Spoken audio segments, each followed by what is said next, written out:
আজকে শিশুদের জলখাবারের মতো একটা ব্যবস্থা করা হয়েছে। খুবই সামান্য আয়োজন, টিফিনের মতো আমরা তুলে দিয়েছি বাচ্চাদের হাতে। এইবারই প্রথম আমরা করলাম। কারণ গত বছর 12ই আগস্ট আমার দাদা আমাদের ছেড়ে চলে গেছে। তো ও খুব গরিবদের ভালোবাসত, নিঃস্বার্থভাবে তাদের জন্য কিছু না কিছু করেই যেত ও। তাই ভাবলাম ওর স্মৃতি, ওর আত্মা যদি শান্তি পায়, যার জন্য আমরা এই উদ্যোগটা নিয়েছি আর কি।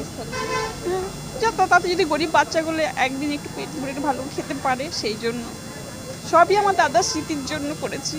তাতেও যদি উপর থেকে দেখে আমাদের আশীর্বাদ করে, আমরা আরও এগিয়ে যাব। ও সেই শক্তিটা আমাদের দিক।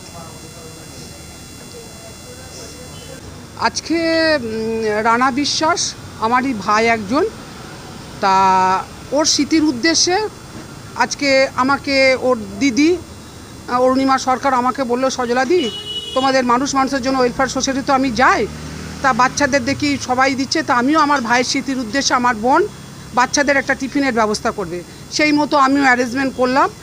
বাচ্চাদের লুচি কচুরি ছিল, মিষ্টি ছিল, আলুর দম ছিল, যা যথেষ্ট দিয়েছে।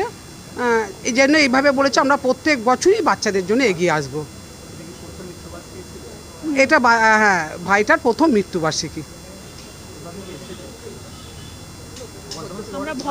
হ্যাঁ, ভদ্রপল্লীতে বর্ধমান শরীফ লোক 6 নম্বর ওয়ার্ডে, ওখান থেকে ওরা এসেছে।